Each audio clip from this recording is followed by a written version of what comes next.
অভিনেত্রী মেহের আফরোজ শাওনকে আটক করেছে ঢাকা মহানগর গোয়েন্দা পুলিশ ডিবি। সেখানে আছেন সহকর্মী রিয়াজ রায়হান। রিয়াজ, আটকের ডিবি থেকে কি তথ্য জানানো হয়েছে, সবশেষ আর কি তথ্য রয়েছে এ বিষয়ে? দেবাশিস, আপনি জানেন যে এই আওয়ামী লীগের দোসর মেহের আফরোজ শাওন সে আওয়ামী লীগের আমলে সে নিজে এবং ডিবি হারুন সহ বিভিন্ন পুলিশের মাধ্যমে তার মা বাবাকে শারীরিক ও মানসিক টর্চার করে আসছিল, যে কারণেই কিন্তু তার মা বাবা এখন তার বিরুদ্ধে কঠোরভাবে মামলা করেছে এবং সেই মামলায় ইতিমধ্যেই সে ধরা পড়েছে এবং সেই মামলায় তাকে সর্বোচ্চ শাস্তি প্রদান করা হবে। অবশেষে নিজের জালে নিজেই ধরা খেলেন বিতর্কিত অভিনেত্রী মেহের আফরোজ শাওন। অতিষ্ঠ দ্বিতীয় মা নিশি ইসলাম মামলা ঠুকে দিয়েছেন শাওন সহ 12 জনের বিরুদ্ধে।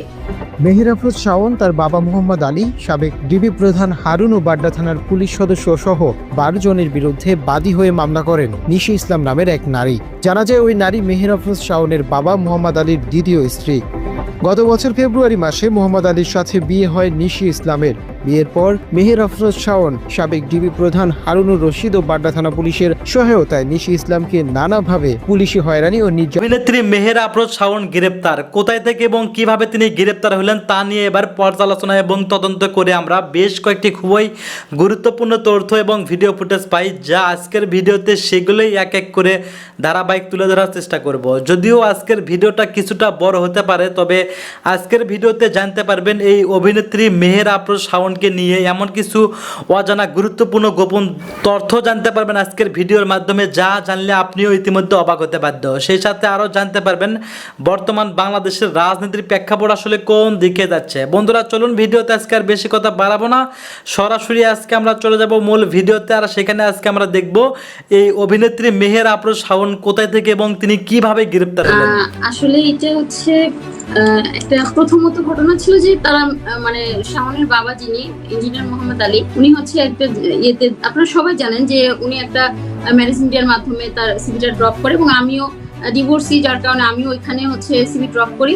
তো সেখানে সেভাবেই তাদের সাথে আমার মানে আলাপটা হয় বা যোগাযোগটা হয়, কিন্তু উনি আমাকে দেখার পরে হয়তো পছন্দ বা যাই হোক, তারপরে ডিবি হারুন আর হচ্ছে এডিসি নাজমুল তাদেরকে দিয়ে ফোন করায় জোর জবরদস্তি একটা পর্যায়ে আমার মানে তুলে নিয়ে যাবে যদি কথা না শুনি, এরকম কথা বলে। তো নাহলে পেন্ডিং মামলা দিবে, যেটাকে বলে যে মানে এক প্রকার জোর।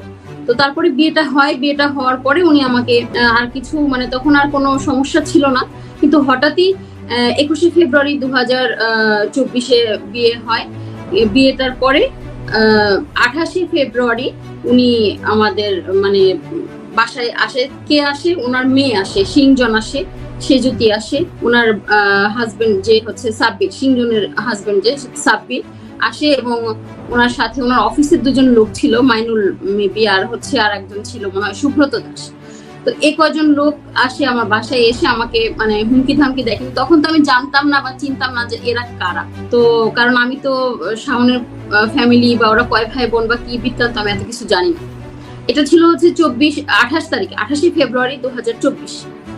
এরপরে যখন হচ্ছে 9 তারিখে যখন আমি কুরবানিতে আলীর সাথে দেখা করলাম, তখন আলী আমার কাছে মাফ চাইলো যে না, ওরা যা করছে ভুল করছে, মাফ করে দাও এসে। তার পরবর্তীতে সে আমি আর কোনো কথা বলি নাই সেই বিষয়ে। তারপরে আসলাম হচ্ছে পরের মাসের 4 তারিখে, 4/3/2024 ওই তারিখে আমি যখন ওদের বাসায় গেলাম, কারণ ওই দিনকে আলী খুব অসুস্থ ছিল এবং তার কান দিয়ে ব্লিডিং হতো। তো যখন আমি ওই বাসায় গেলাম, যাওয়ার পরে ওই বাসায় ছিল তার মা, ছিল হচ্ছে সিংজন, ছিল সেজুতি তার হাজবেন্ড এবং কাজের বুয়া উপস্থিত ছিল এবং মনে হয় রান্না করে একটা ছেলেও ছিল। তো সব মিলায় ওইখানে আমাকে খুব মানে হেনস্থা করে এবং আমাকে ধাক্কা দেয়। আমার মানে গায়ে হাত দিয়ে ধাক্কা মেরে ফেলে দেওয়াটা আসলে কি বলবো এটা। যাই হোক, পরবর্তীতে আমি ওই দিন জানতে পারি যে আসলে এটা শাওনের মা। আমি তখন ক্লিয়ার হলাম যে এটা শাওনের মা, কিন্তু তার আগে সে আমাকে বলেছিল তার ওয়াইফ নাই এবং সে কাজীর যে একটা ফর্ম থাকে, রেজিস্ট্রি যে ইয়েটা কাবিননামা যেটা থাকে, সেখানে ক্লিয়ারলি লিখছে তার ওয়াইফ নাই এবং সে ওখানে নাইয়ের পরে আবার সিগনেচার করছে যে হ্যাঁ তার ওয়াইফ নাই। তো যাই হোক, এটা হয়তো শাওনরা জানে কিনা আমি জানি না, আমি সত্যি বলছি আমি জানতাম না। তো তারপর তার বাবাই যে প্রতারণা করে বা মিথ্যা কথা বলে বিয়েটা কিন্তু সে করছে, ভয় ভীতি দেখায়, তাদেরকে হুমকি ওদেরকে লাগায়, মানে ওই যে ডিবি হারুন, তারপরে হচ্ছে নজরুল, এদেরকে দিয়ে মানে আমাকে একটা ফোন টোন দিয়ে একটা বিশৃঙ্খলা করে বিয়েটা হয়।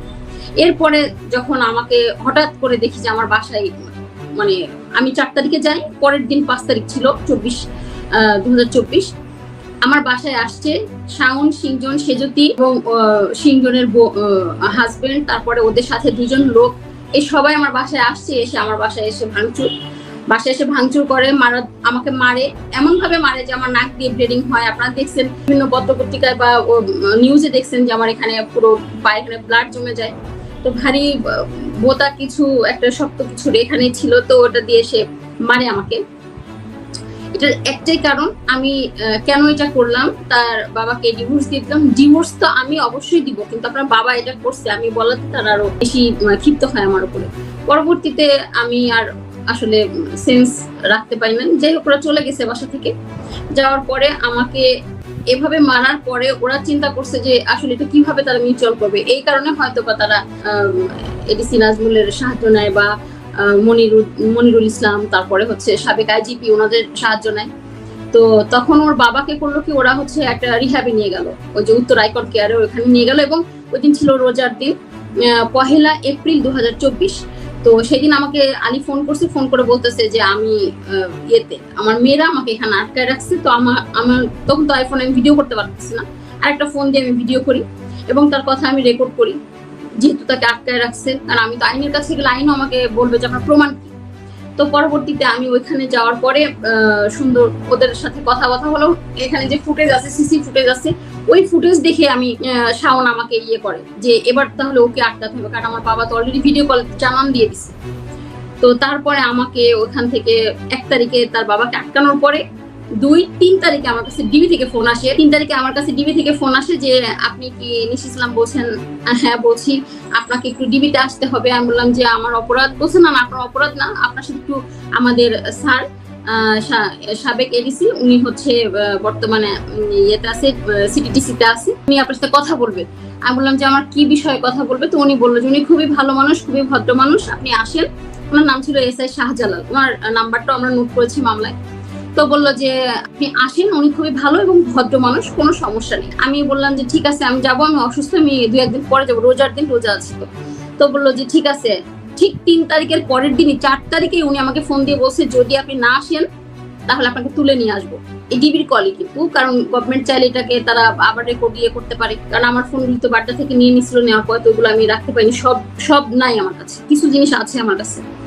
তো পরবর্তীতে এই গেল হচ্ছে 4 তারিখের কথা। 4 এপ্রিল 2024 আমাকে নিয়ে ডিবিতে ডাকলো, আমি গেলাম। যাওয়ার পর আমাকে ওখানে আটকায় দেওয়ার পরে তারা হচ্ছে আমাকে প্রচুর মানে মানসিক টর্চার করে। একটা পর্যায়ে নাজমুল হচ্ছে শাওনদের হাতে আমাকে ছেড়ে দিল এবং ওরা 3 বোন, মানে একটা শেয়াল যদি একটা মুরগি পায় আসলে কি করে, একটা দল শেয়াল যদি একটা মুরগি পায় ছিঁড়ে খাওয়ার মতো অবস্থা। ওরা 3 বোন, ওর হাজবেন্ড এবং ওরা সাথে লোকজন ছিল, ওরা আমার সাথে সেরকম আচরণ করছে, মারছে। এবং একটা পর্যায়ে নাজমুল বলতেছে আসলে ওনাকে মেরে লাভ নাই, আমরা ওনাকে মামলা দিয়ে দিই, সেটাই ভালো। তো পরবর্তীতে আমাকে আসলে মামলা দিয়ে দেয়। এইভাবেই আমার মামলাটা হয় 24 সালে এপ্রিল মাসে। মামলাটা দেওয়ার পরে সুন্দর করে ওরা আমার এখানে বাড্ডা থানায় আমাকে রাত্রে সোপর্দ করে। আমি কিন্তু যাই বেলা 12টা 20 থেকে সন্ধ্যা পর্যন্ত বসায় রাখে এবং তারা, নাজমুল নিজের মুখে বলছে যে আমি হচ্ছে ছাত্রলীগ থেকে আসছি, এটা আমার আদালত, ডিবি অফিস নাকি তার আদালত। বলতেছি এটা আমার আদালত, এখানে আমি যা বলবো সেটাই হবে। খুব জোরের সাথে এবং সে খুব মানে রাফ বিহেভ করে সেগুলো বলছে এবং সে ছাত্রলীগের, সে খুব মানে ঢলাও পিটাও করে বলছে। আমি যেটা বলবো সেটাই হবে, মেনে নিলাম। আমাকে বাড্ডায় দিয়ে দিছে। তার রোজা ছিল না, সবাই ওরা 3 জন এই রুমে, ওই রুমে 3, মানে 6 জন 7 জন লোক ছিল, একজন রোজা ছিল না, সবাই কফি খাচ্ছিল। তো ওই অবস্থায় আমি রোজা ছিলাম, তারা আমার গায়ে হাত দিচ্ছে। তারপর আমাকে বাড্ডা থানায় দেয় রাত 9:40-এর সময়। ওসি সাহেব যখন শুনলো, সবকিছু জানলো এবং ডিবির গাড়িতে করে আমাদেরকে নিয়ে আসা হয়। নিয়ে আসার পরে সুন্দর মতো করে আমাকে ওসি সাহেব বলছেন যে আচ্ছা আপনি যে মামলাটা দিবেন, আপনার বাবা তো এখানে ভিকটিম, যতদূর আপনাদের কথা শুনে মনে হচ্ছে উনি যদি প্রতারণা করে থাকে, আপনার বাবা কোথায়? আমি বললাম স্যার ওনার বাবাকে আটকে রাখছে, এই প্রমাণ আমার কাছে আছে, আপনি দেখেন। তখন ওই প্রমাণটা তারা কিন্তু ঠিকই নিল, কিন্তু সাইফুল ছিল, তারপরে শাহ আলম ছিল, সাইফুল ইসলাম ভুইয়া ছিল আমাদের মামলার মেইন আয়ু। কিন্তু পরবর্তীতে শাহ আলম খলিফা উনি অ্যাড হওয়ার পরে ওনারা বেশ কিছু জিনিসপত্র ওখান থেকে সরায় দেয়। যতটুকু প্রয়োজন ছিল হয়তো অতটুকুই ওসি সাহেবকে দেখাইছি, কিন্তু ওসি সাহেব ওনার জায়গাতে যে না, এই মামলা আমি নিব না। ওনার কাছে নাজমুল ফোন দিল 6 বার। আপনারা গভর্নমেন্ট চাইলে এটা দেখতে পারে যে হ্যাঁ ওই সময় ফোন গেছিল কিনা। নাজমুল ফোন দিছে 6 বার। সাবেক ছিল যিনি আইজিপি ছিল, সে ফোন দেয়। মনিরুল ইসলাম ফোন দেয়। তারপরে ডিবি হারুন ফোন দেয়। দিয়ে তারা সবাই মিলে আসলে তাকে এত পরিমাণ ফোর্স করে, ওসি সাহেব কিন্তু একটা পর্যায়ে বাধ্য হয়। আমি ওসি সাহেবকে একটা প্রশ্ন করছি যে স্যার, আমি প্রতারণা করছি, মেনে নিলাম, ধরে নিলাম, কার সাথে প্রতারণা করছি? আপনার সাথে। আপনি আমাকে বলেন যে আমি প্রতারণা করছি। কথায় বলে ধর্মের কল বাতাসে নড়ে। অবশেষে নিজের জালে নিজেই ধরা খেলেন বিতর্কিত অভিনেত্রী মেহের আফরোজ শাওন। নিজে বাবার বয়সী লেখক হুমায়ুন আহমেদকে বিয়ে করলেও নিজের বাবা তার চেয়ে কম বয়সী মেয়েকে বিয়ে করায় অত্যাচারের সীমা ছাড়ান শাওন। বাবাকে ও দ্বিতীয় মাকে নিয়ম করে পেটাতেন তিনি। অবশেষে অতিষ্ঠ দ্বিতীয় মা নিশি ইসলাম মামলা ঠুকে দিয়েছেন শাওন সহ 12 জনের বিরুদ্ধে। মামলা শাওনের বিশেষ বন্ধু ডিবি হারুনকেও আসামি করেছেন নিশি। ডিবি হারুন সহ যারা এই অপরাধের সাথে জড়িত তারা কেউ হাজির হন নাই। আমাদের সাবমিশনের প্রেক্ষিতে এবং নিশি ইসলামের বক্তব্য শুনে মাননীয় আদালত সন্তুষ্ট হয়ে তাদেরকে ওয়ারেন্ট ইস্যু করেন এবং বাকি 2 জনকে কন্ডিশনাল বেল দেন। গতকাল সোমবার ছিল আদালতে হাজিরার দিন। এদিন বাড্ডা থানার 2 পুলিশ সদস্য হাজির হয়ে অভিযোগ স্বীকার করে নেন। তারা আদালতকে বলেন, বাড্ডা থানার তৎকালীন ওসির নির্দেশে তারা নিশি ইসলামকে আটক নির্যাতনে অংশ নেয়। সংস্কৃতি উপদেষ্টা যারা মুস্তাফা সরওয়ার ফারুকীর সংবাদ সম্মেলন ঘিরে যা হচ্ছিল, সেখানে যা হয়েছে, ওই ঘটনাগুলো সাংবাদিকতা নিয়ে দুর্দান্ত কিছু একাডেমিক ডিবেট আমাদের সমাজে ট্রিগার করতে পারত। কোনটা সাংবাদিকতা না, কোনটা সাংবাদিক করতে পারেন, কোনটা পারেন না, এর চৌহদ্দি কতটুকু, সেই ডিবেটটা হতে পারত এবং এটা একটা স্বাস্থ্যকর ডিবেট। কিন্তু যা হয়, 5 আগস্টের পর থেকে বাংলাদেশ অনেক ক্ষেত্রে মবের মুল্লুকে পরিণত হয়েছে। এখানে অনলাইন বা অফলাইন মব তৈরি হয় এবং পরিস্থিতি এমন তৈরি হয় যাতে শেষ পর্যন্ত এটা একটা ভয়ঙ্কর দিকে চলে যায়। এই ঘটনাটাও সেদিকে গেল। আমরা নিশ্চয় খেয়াল করেছি, জনাব মুস্তাফা সরওয়ার ফারুকীর সংবাদ সম্মেলনে 3 জন সাংবাদিক প্রশ্ন করেছিলেন। প্রশ্ন ঠিক না, একরকম বিতর্কে জড়িয়েছেন, তারা তাদের মতামত দিয়েছেন এবং শেষ পর্যন্ত 3 জনের চাকুরি চলে গেছে 3টা ভিন্ন ভিন্ন টেলিভিশন চ্যানেলে, দীপ্ত টিভি, ATN বাংলা এবং চ্যানেল আই। চাকরি কেন গেছে সেই জায়গায় যাব, তার আগে আমরা এই আলাপটা করে নিতে চাই তারা যা করেছেন ওই সংবাদ সম্মেলনে। আমি আপনাদেরকে এই লিঙ্কটা, এই নিউজটা পড়ে নিতে বলবো। এখানে একেবারে বিস্তারিতভাবে সব কিছু বলা আছে, এমনকি ট্রান্সক্রিপ্ট দেওয়া আছে, ঠিক এক্স্যাক্টলি কী কথাবার্তা হয়েছিল। আপনারা যারা দেখেছেন তারা নিশ্চয়ই খেয়াল করেছেন, কিন্তু আমি একটু বেসিকটুকু বলি। জনাব ফারুকীকে প্রশ্ন করা শুরু হয়েছিল শেখ হাসিনার ফেসের মোটিভ দেয়া নিয়ে। তিনি সেটা দিয়ে কি আমাদের বিভেদ এবং অনৈক্য আরও বাড়লো কিনা, এরকম একটা প্রশ্ন জনাব ফারুকী জবাব দিয়েছেন। যে থিম ছিল সেই থিমের সাথে এটা যায় কিনা, উনিও পাল্টা প্রশ্ন করছিলেন এক ধরনের। এবং এটা তার হাতে না, এটা চারুকলা। এভাবে বলতে বলতে সংখ্যা বাড়তে থাকলো। 1400 হত্যা বা খুনের সংখ্যাটা আসলো সামনে। সেটাকে চ্যালেঞ্জ করা হলো এবং অবিশ্বাস্যভাবে যে সাংবাদিক প্রশ্ন করছেন তিনি এটা বিচারিক প্রক্রিয়ায় বা কোর্টের মাধ্যমে নির্ধারিত হয়েছে কিনা সেই প্রশ্ন করছেন। জনাব ফারুকীও স্মার্টলি জবাব দিয়েছেন যে এটা তো জাতিসংঘের তদন্তেই আছে, উইচ ইজ রাইট। তবে একটা জিনিস একটু যোগ করে রাখি, এখানে একটা তথ্যগত ভুল আছে। 1400 সংখ্যাটা 5 আগস্টের আগ পর্যন্ত না, এটা 20 আগস্ট পর্যন্ত, মানে 5 আগস্টের পরেও যেসব হত্যাকাণ্ড ঘটেছে সেটা সহই এই সংখ্যাটা 1400, জাতিসংঘের রিপোর্টের কথা বলছি। অর্থাৎ এর মধ্যে শেখ হাসিনা বিরোধীদের হাতেও মৃত মানুষ যুক্ত আছে, জড়িত আছে। তারপর শেখ হাসিনার হাতে নিহত মানুষের সংখ্যা অন্তত 1000। তারপর শেখ হাসিনাকে খুনি বলা যাবে কি যাবে না বিচার করা ছাড়া এসব আলাপ এসছে, এসব প্রশ্ন হয়েছে, পাল্টাপাল্টি হয়েছে এবং অনেক ক্ষেত্রেই বোঝা যায় যে তারা মোটিভেটেড হয়ে এসছেন যেসব সাংবাদিক এখানে এই ধরনের প্রশ্ন করেছেন। জনাব ফারুকীর স্ত্রীর অভিনয়ের কথা এসছে। এটা তো সত্য, শেখ মুজিবের যে সিনেমা তাতে তিনি অভিনয় করেছিলেন এবং সেই সিনেমায় অভিনয় করার কারণে অনেকে জাতীয়ভাবে খুবই নেগেটিভ জায়গায় চলে গেছেন, মানুষের বিদ্বেষের শিকার হয়েছেন। স্বাভাবিক কারণেই, বোধগম্য কারণেই। সেই ক্ষেত্রে এটা কেন হবে না, এটা কারো কারো মনে এর আগে থেকে আমি দেখেছি এই প্রশ্ন আছে। নট অনলি দ্যাট, জনাব ফারুকের বিভিন্ন সময় শেখ হাসিনা, আওয়ামী লীগ, শেখ মুজিবুর রহমানকে নিয়ে অতি উচ্ছ্বাস, অতি গদগদ স্টেটাসের কথাও লোকজন বলছেন, সামনে আনছেন, এগুলো আমাদের দেখা যাচ্ছে। সেজন্যই কিনা জানি না জনাব ফারুকীকে অনেক বেশি শেখ হাসিনা বিরোধী বা অ্যান্টি ফ্যাসিস্ট তার ভাষায় দেখি আমরা, তার অতীত নিয়ে যেহেতু কিছু প্রশ্ন আছে। হোয়াট এভার, এই সংবাদ সম্মেলন যেটা হলো, সেই সংবাদ সম্মেলনে আমি মনে করি জনাব ফারুকী একজন উপদেষ্টা হিসেবে, মানে এই সরকার বলেই এই রকম একটা স্বাধীনতা আমি বিশ্বাস করি যে সংবাদ মাধ্যম উপভোগ করে, এবং জনাব ফারুকী বেশ ধৈর্যের সাথে ডিবেট করেছেন, তিনি জবাব দেওয়ার চেষ্টা করেছেন তার মতো করে। আমি তারপরেও খুব অবাক হয়ে দেখি একটা চ্যানেল হেডলাইন করেছে উনি নাকি রেগে গেছেন বা মেজাজ হারিয়েছেন। পরিচিত, খুবই বিখ্যাত চ্যানেল। আমি ওই ক্লিপটা দেখতে গিয়ে প্রথম দেখি, ওই দেখলাম মোটেও না, তিনি যথেষ্ট ধৈর্যের সাথেই, বাংলাদেশের স্ট্যান্ডার্ডের কথা বলছি, যথেষ্ট ধৈর্যের সাথে তিনি জবাব দিয়েছেন। কিন্তু এরপরে এই ঘটনাগুলো ঘটলো, এটা নিয়ে আমরা ওই আলাপ করতে পারি, ওই ডিবেট করতে পারি, এই প্রশ্ন করার স্বাধীনতা আছে কিনা, অধিকার আছে কিনা, আমি সেই জায়গায় শেষের দিকে আসব, আমার অপিনিয়ন। কিন্তু এর মাঝে যে ঘটনা ঘটে গেল, 3 জন সাংবাদিকের চাকরি গেল।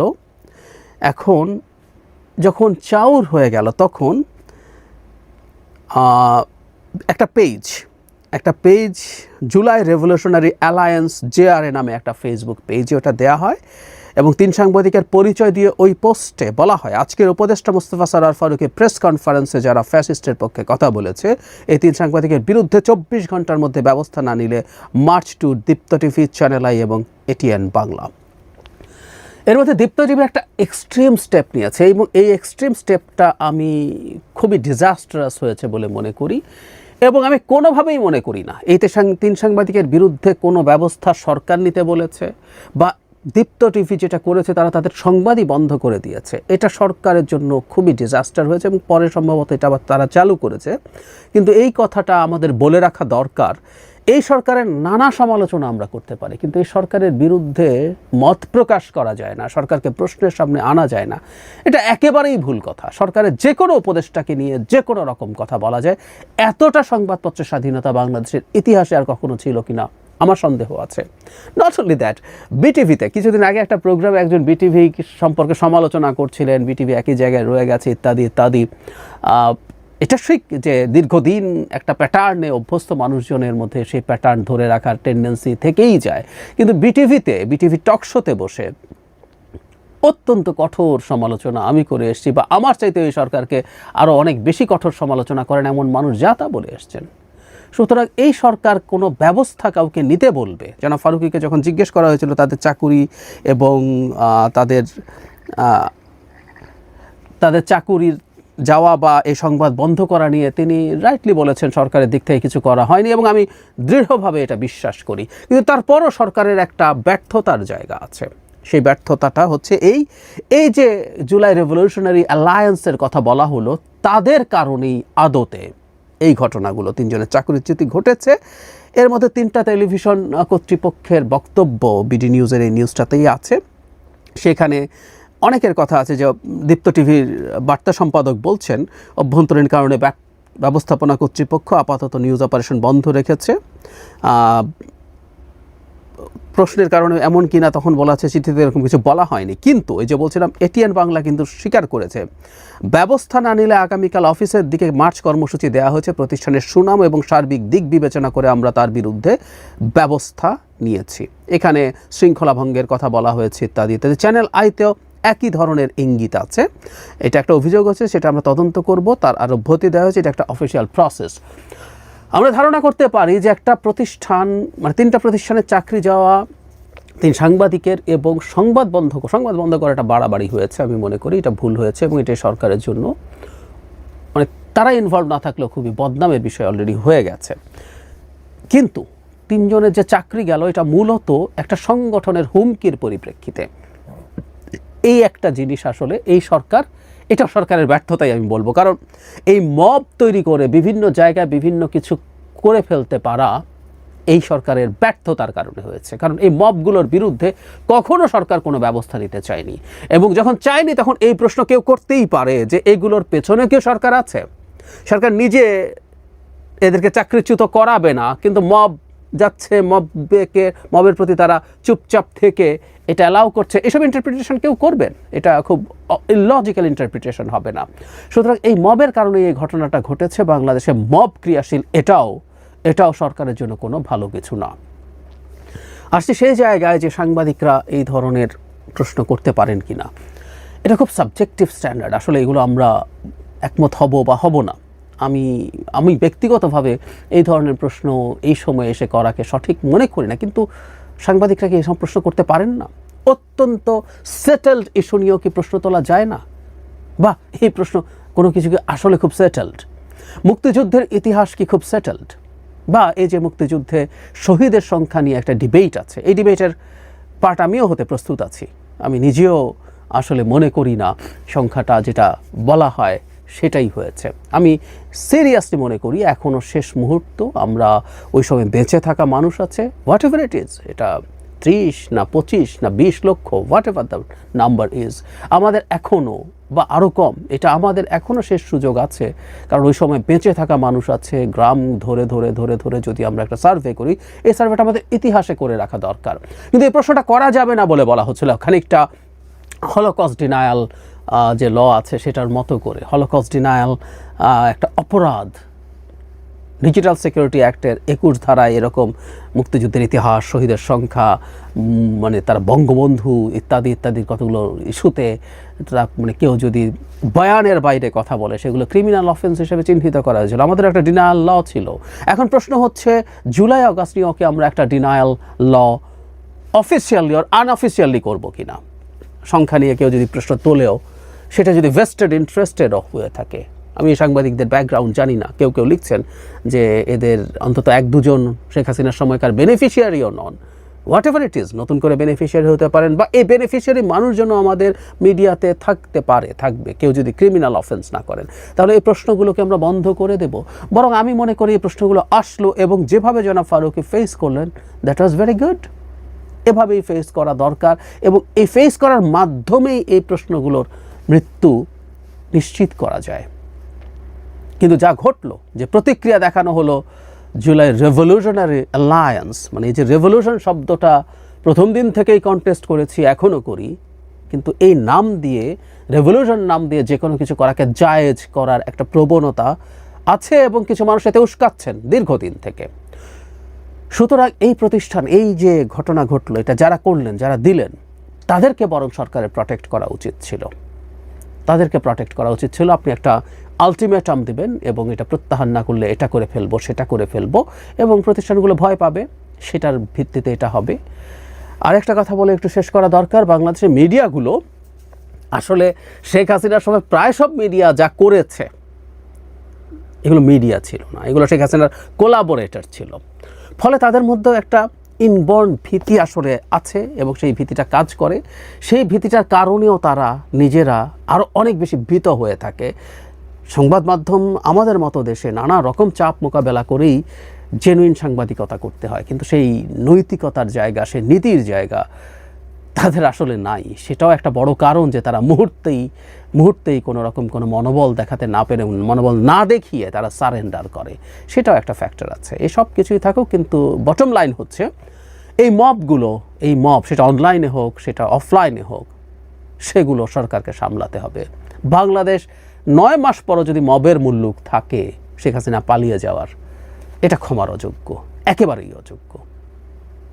বিএনপির ব্যর্থ ও বিতর্কিত মহাসচিব জনাব মির্জা ফখরুল ইসলাম আলমগীর তার একটা চমৎকার উপলব্ধি এই শেষ সময়ে এসে, যে জনগণ বিএনপিকে ছুঁড়ে ফেলতে পারে কন্ডিশনাল, এই উপলব্ধি আছে। মানে এই কথাটা বিএনপির মহাসচিবের মুখ থেকে বের হয়েছে। আগে পরে যাই বলুক, এই কথাটা আছে তার বক্তব্যে, জনগণ বিএনপিকে ছুঁড়ে ফেলতে পারে, এই আশঙ্কা তার মধ্যে আছে। এবং ইন্টারেস্টিংলি ফেসবুক, ইউটিউব দেখতে মানা করছেন, নিষেধ করছেন নেতাকর্মীদের যে ফেসবুক দেখবেন না। মানে খুব মজার বিষয়। এরা এই বর্তমান জেনারেশনে বর্তমান যুগে রাজনীতি করার যোগ্যতা হারিয়েছে এবং এরা কালের বিবর্তন হারিয়ে যাবে ডেফিনেটলি। এবং অলরেডি আপনারা দেখছেন যে এই বুইরা খাটাস নেতৃত্ব অলরেডি অকার্যকর। বাংলাদেশ এখন ফাংশন করছে তরুণ নেতৃত্ব। যেমন বুইরারা কিছুই করতে পারেনি, রাজনীতিতে কোনো পরিবর্তন আনতে পারেনি, শুধু বলতে পারছে ঈদের পর আন্দোলন, ঈদের পর অমুক তমুক, এই এছাড়া কিচ্ছু করতে পারেনি। কিন্তু তরুণ প্রজন্ম ঘটনা ঘটাতে পেরেছেন। এর মানে এই বুইরা নেতৃত্ব বাংলাদেশে আদৌ কার্যকর না, ফাংশনাল না। তো এরা বলছেন যে টেলিফোনে কি একটা আছে না ফেসবুক, মানে ফেসবুকে কি কটাক্ষ করছেন, টেলিফোনে কি, টেলিফোনে নাকি ফেসবুক। টেলিফোন আর স্মার্টফোন, মোবাইল, এই দুটোর মধ্যে টেলিফোন জিনিসটা ভিন্ন। যাই হোক, এটাকে স্মার্টফোনকে টেলিফোন বানিয়ে ফেলেছে, যেটা হাস্যকর। এতটুকু স্মার্ট হওয়ার কথা যে এই সব শব্দ একটু সঠিকভাবে উচ্চারণ করবেন। এগুলো এক ধরনের একেবারেই মোস্ট ইউজড টার্ম। তো এটা তো এভাবে হাস্যকর উচ্চারণ মেনে নেওয়া যায় না। তো টেলিফোনে কি আছে না ফেসবুক, এগুলো দেখবেন না, প্রচুর ভুয়া তথ্য আছে। দেখেন, টেলিফোনে, ফেসবুকে, ইউটিউবে ভুয়া তথ্য, কিন্তু হাসিনার দালাল মিডিয়াগুলো সঠিক তথ্য দিত নাকি? সত্য কথা হচ্ছে জনগণ সঠিক তথ্য যতটুকু জেনেছে ফেসবুক ইউটিউবের মাধ্যমে জেনেছে। আর হাসিনার যে দালাল মিডিয়াগুলো, এগুলো ছিল পুরোটাই হাসিনা নিয়ন্ত্রিত। অতএব ফেসবুক ইউটিউবই সত্যের উৎস। ফেসবুক ইউটিউবই ছিল হাসিনার ভয়। এই কারণে ফেসবুক ইউটিউব বন্ধ করেছে। কোনো টেলিভিশন চ্যানেল বন্ধ করেছে এই জুলাই আগস্ট আন্দোলনের সময়? করেনি। ফেসবুক বন্ধ করেছে, ফেসবুকে ভয়। এবং হাসিনা আওয়ামী লীগের মূল্যায়ন, এটা আওয়ামী লীগের বড় বড় লোকজন 5 আগস্ট পালানোর পর তারা লিখেছে ফেসবুকে যে আগে আমরা ফেসবুকে পরাজিত হয়েছি, তারপরে মাঠে পরাজিত হয়েছি, এটা। এবং আগামী নির্বাচনের হিসাব নিকাশ এটা, যে আগামী নির্বাচনে যারা জিতবে তাদের আগে জিততে হবে ফেসবুকে, তারপরে জিততে হবে মাঠে। তো এই রিয়ালিটিস গুলোকে অস্বীকার করে মির্জা ফখরুল ইসলাম আলমগীর ফেসবুক দেখতে, ইউটিউব দেখতে নিষেধ করছেন। ওইসব জায়গা নাকি প্রচুর ভুয়া তথ্য থাকে, আর হাসিনার মিডিয়াগুলোতে সঠিক তথ্য দেয়। এখন তো নিজেরা দখল করেছে, নিজেদের মতো করে তথ্য দিতে পারে মিডিয়া, মেইন স্ট্রিম মিডিয়াগুলোতে। তো দর্শক, এগুলো বলে কোনো লাভ আছে? আচ্ছা, একটা বিষয় দেখেন, এই যে আমি যে এদেরকে বুইরা খাটাস বলি, আমি যে বলি যে এদের নেতৃত্ব বাংলাদেশে এখন অকার্যকর, তার প্রমাণটা কি দেখেন। মির্জা ফখরুল বলেছে যে ফেসবুক দেখবেন না। আচ্ছা, বিএনপির একটা লোক বাংলাদেশে দেখাতে পারবেন মির্জা ফখরুলের কথা মেনে 1 সেকেন্ড ফেসবুক দেখা থেকে বিরত থেকেছেন? একদিন 2 দিন ফেসবুক লগ আউট করে রাখলাম, এরকম না, 1 সেকেন্ড ফেসবুক দেখেন নাই মির্জা ফখরুলের আহ্বানে সাড়া দিয়ে। একটা লোক আপনি দেখাতে পারবেন? মানে এই নেতৃত্ব যে কতটা অকার্যকর, কতটা ফালতু, যে কথা কেউ শুনবে না। এমনকি মির্জা ফখরুল নিজেও ফেসবুক চালানো থেকে বিরত থাকবেন না। তিনি ঠিকই দেখেন, চালান, কিন্তু ক্ষোভ কারণ হচ্ছে জনগণ বিএনপির বিরুদ্ধে, এবং জনগণ ফেসবুক এখন মত প্রকাশ করতে পারে। আর জনগণ যে বিএনপিকে পছন্দ করে না, এটা ফেসবুকের কল্যাণে জনগণ জেনে যায়। ফেসবুক দেখতে নিষেধ করেন। এই যে আপনার প্রিয় মেইন স্ট্রিম মিডিয়াগুলো যেগুলো দখল করেছেন, এগুলো টকশো খবর, এগুলো মানুষ কি টিভিতে দেখে না? ওই মেইন স্ট্রিম মিডিয়ার টকশো খবর ওগুলো ফেসবুকে দেখে। এই বাস্তবতা অস্বীকার করছে, হাস্যকর, কেউ মানবে না। এটাই প্রমাণ করে যে আসলে তাদের নেতৃত্ব অকার্যকর, ভুয়া নেতৃত্ব। এখন ওই ফেসবুক ইউটিউব দেখা ছেড়ে দিলে তো এমনিতেই জনগণ তাদেরকে ছুঁড়ে ফেলবে, কারণ বাস্তবতা বুঝবে না। অপকর্ম বন্ধ না করলে বিএনপিকেও জনগণ ছুঁড়ে মারবে, মানে এই উপলব্ধিটা আছে যে অপকর্ম বন্ধ না করলে, মানে কি অপকর্ম করছে এটা স্বীকার করা হয়েছে, যে এখন এটা বন্ধ করেন। এরকম যদি বলতো যদি আপনারা আওয়ামী লীগের মতো অপকর্ম করেন তাহলে জনগণ ছুঁড়ে মারবে, এটার অর্থ ছিল একটা। আর বলছেন যে অপকর্ম বন্ধ না করলে, মানে অপকর্ম যেটা করছেন এটা বন্ধ করেন, নাইলে আওয়ামী লীগের মতো ছুঁড়ে ফেলবে। রাইট, অলরেডি ছুঁড়ে ফেলেছে। বিএনপিকে দেখতে পারে না, no Awami League no BNP slogan উঠেছে। দর্শক, ফেসবুক নিয়ে কথা বলছিলাম, মির্জা ফখরুল বলছেন যে ফেসবুক চালাবেন না, কি একটা, অথচ যদি নিজেই চালান। হাফিজুর রহমান সিদ্দিকী, কুয়াকাটা হুজুর নামের একজন হুজুর আছে বাংলাদেশে, অনেকে ওরে বাটপার হুজুরও বলতো। এই হাফিজুর রহমান সিদ্দিকী ফেসবুক ইউটিউবের উপর খুব ক্ষুব্ধ ছিলেন, কারণ তার বিরুদ্ধে ফেসবুক ইউটিউবে প্রচুর লেখালেখি হতো। তিনি বলতেন যে আমি ফেসবুক চালাই না, আমার মোবাইলে কোনো ফেসবুক নাই, অথচ ফেসবুকে কি হয় এগুলো তিনি বলতেন, যে ফেসবুকে আমার বিরুদ্ধে এই লেখা হয়, অমুক এইটা লিখেছে সেটা লিখেছে, আর তিনি বলতেন যে আমার মোবাইলে কোনো ফেসবুক নাই। তাহলে তিনি চালান কার মোবাইল থেকে? স্ত্রীর মোবাইল থেকে ফেসবুক চালান নাকি? যাই হোক, মির্জা ফখরুলের অবস্থা অনেকটা এরকম। ফেসবুক ইউটিউব দেখবেন না, বিভ্রান্ত হবেন না, এগুলো তো প্রচুর অপতথ্য। বিএনপি মহাসচিব মির্জা ফখরুল ইসলাম আলমগীর বলেছেন, বিএনপি নেতাকর্মীরা যেন আওয়ামী লীগের মতো অন্যায় না করে, করছে, স্বীকার করেছেন। এতে মানুষ ভালোবাসবে না। দলের কোনো নেতাকর্মী অন্যায় করলে যাতে জেলার নেতারা তাদের শক্ত হাতে দমন করে অথবা পুলিশের হাতে তুলে দেয়, তাই অপকর্ম বন্ধ করুন, না হলে আওয়ামী লীগের মতো বিএনপিকে জনগণ ছুড়ে মেরে। দেখেন, মানে বিএনপির সাংগঠনিক যে পানিশমেন্ট, এটা যে একটা ভোতা অস্ত্র, সেটা আমরা বলে আসছি, এখন মির্জা ফখরুল স্বীকার করছেন। সাংগঠনিক পানিশমেন্টে কাজ হয় না। এখন কি সিদ্ধান্ত নিয়েছে? পুলিশের হাতে তুলে দিতে হবে। আর মানে বহিষ্কার, এই তারেক রহমানের বহিষ্কার, ওগুলো হচ্ছে ধৈর্য পদক্ষেপ, ওগুলো কেউ গণে না, বিএনপির নেতারাই গণে না। বহিষ্কার কিছুই না, বহিষ্কারের চাইতে বরং চান্দা খাওয়াটা লাভ বেশি। যে বহিষ্কারও খাই, চান্দাও খাই, সমস্যা কি? দেখছে যে কোনো লাভ হচ্ছে না, এখন কি করছে? যে ঠিক আছে, তাহলে পুলিশের হাতে ধরিয়ে দিতে হবে। আচ্ছা, জেলা নেতারা পুলিশের হাতে ধরিয়ে দিবে, জেলা নেতারাই তো চাঁদাবাজির ভাগ পায়, তারা নিজেরাই তো চাঁদাবাজি করে, তাদের প্রশ্রয় তো এগুলো হয়। মির্জা ফখরুল বলেন, বিগত স্বৈরাচার আমলে শাসনে বিএনপি নেতাকর্মীদের উপর ও জনগণের উপর তীব্র নির্যাতন করা হয়েছে। গুম, খুন, ভিত্তিহীন মামলা, লুটপাট, টাকা পাচার, বাক্সের স্বাধীনতা হরণ, ভোট চুরি করেছে। আমাদের নেতাকর্মীদের গুম করা হয়েছে, লাখ লাখ নেতাকর্মীর বিরুদ্ধে মিথ্যা মামলা দিয়ে নির্যাতন করেছে, ঘরে থাকতে দেয় নাই। আমরা তো কোথাও পালিয়ে যাইনি, আদালতে মিথ্যা মামলা আইনের মাধ্যমে ফেস করেছি, উকিল ধরে জামিন নিয়েছি। আপনি শেখ হাসিনা পালিয়ে গিয়েছেন কেন?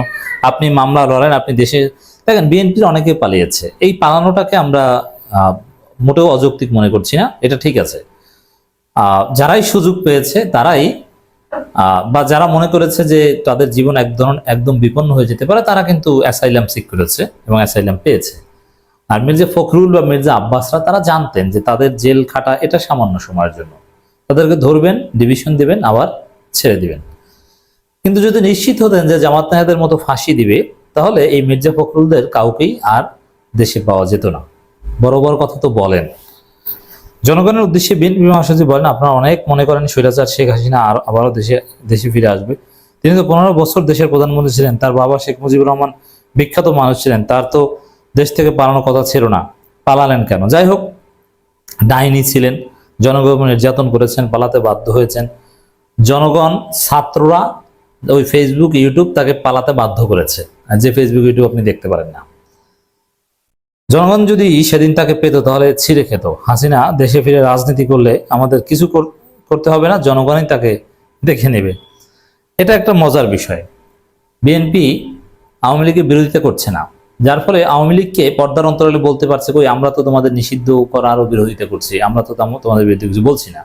On the other hand, BNP জানে যে জনগণ আওয়ামী লীগকে ঠেকিয়ে দেবে, এই জন্যে বিএনপি দুই কুল রক্ষা করছে। একদিকে আওয়ামী লীগ আসলে বিএনপিকে মারবে সেই চিন্তাও নাই, কারণ জনগণ আসতে দেবে না। আবার আওয়ামী লীগের বিরুদ্ধে কিছু বলছে না, আওয়ামী লীগকে বলতে পারবে আমরা তো তোমাদের বিরুদ্ধে কিছু বলছি না। মানে এটা এক ধরনের প্রতারণা। আপনি স্পষ্টবাদী হন, আপনার নৈতিক আদর্শিক কোনো অবস্থান নাই আওয়ামী লীগের বিরুদ্ধে, আওয়ামী লীগ নিষিদ্ধ প্রশ্নে। যাই হোক দর্শক, মির্জা ফখরুল উপলব্ধিটা চমৎকার, যে বিএনপিকে জনগণ ছুঁড়ে ফেলতে পারে, ছুঁড়ে ফেলবে নিশ্চিত। তখন মির্জা ফখরুল জীবিত থাকলে বলবেন, আমি একদিন বলেছিলাম যে জনগণ বিএনপিকে ছুঁড়ে ফেলবে, আমার কথা শোনো নাই, আমার কথা শুনলে বিএনপির এই অবস্থা হতো না। তখন মির্জা ফখরুল গর্ব করে বলতে পারবেন। তো দর্শক, মির্জা ফখরুলদের যতই ব্যর্থতা থাক, তাদের মধ্যে যতই বাম উপাদান থাক, ভারত প্রেম বা ভারতের খপ্পরে পড়ুক না কেন, দিস ইজ রিয়ালিটি। বিএনপির অন্যান্য চান্দাবাজ নেতাদের চাইতে মির্জা ফখরুল কিছুটা হলো ক্লিন ইমেজে, যদিও ফখরুল শেষ পর্যন্ত সৎ থাকতে পারেননি, দুর্নীতির অভিযোগ এসেছে তার বিরুদ্ধে, কিন্তু তারপরে in compare with others BNP leaders, Mirza Fakhrul মোটামুটি ভালো বলা যায়। এই জায়গাটা থেকে মির্জা ফখরুলের উপলব্ধি, এটা দূরদর্শিতার প্রমাণ। সত্যি সামনে মির্জা ফখরুল্লাহ বলবেন বা বলতে পারবেন বা বলতে হবে যে আমি সতর্ক করেছিলাম জনগণ ছুঁড়ে ফেলবে। আগামী নির্বাচনে যখন বিএনপি পরাজিত হবে, পরাজয় পরেই দেখবেন যে বিএনপি স্থায়ী কমিটিতে বা বিভিন্ন জায়গায় মির্জা ফখরুল বলছেন যে আমি এটা বলেছিলাম, সেটা বলেছিলাম, আমার কথা শোনেন নাই তারা। ধন্যবাদ প্রিয় দর্শকবৃন্দ, আমাদের ফুল ভিডিওটি দেখার জন্য আপনাকে জানাই অসংখ্য ধন্যবাদ। তো বন্ধুরা, এতক্ষণ আপনারা যে ভিডিও ফুটেজ দেখতে পেয়েছেন, অভিনেত্রী মেহের আফরোজ শাওন গ্রেপ্তার, কিভাবে তিনি গ্রেপ্তার হলেন তা কিন্তু আপনারা ইতিমধ্যে দেখতে পেয়েছেন। এই বিষয় নিয়ে আপনাদের কী মন্তব্য অবশ্যই কমেন্ট বক্সে কমেন্ট করতে ভুলবেন না। আর হ্যাঁ, এমন নিত্য নতুন আপডেট খবর সবার আগে পেতে চাইলে এখনই আমাদের এই পিচ্চি সাকিব ইউটিউব চ্যানেলটি সাবস্ক্রাইব করুন। ধন্যবাদ।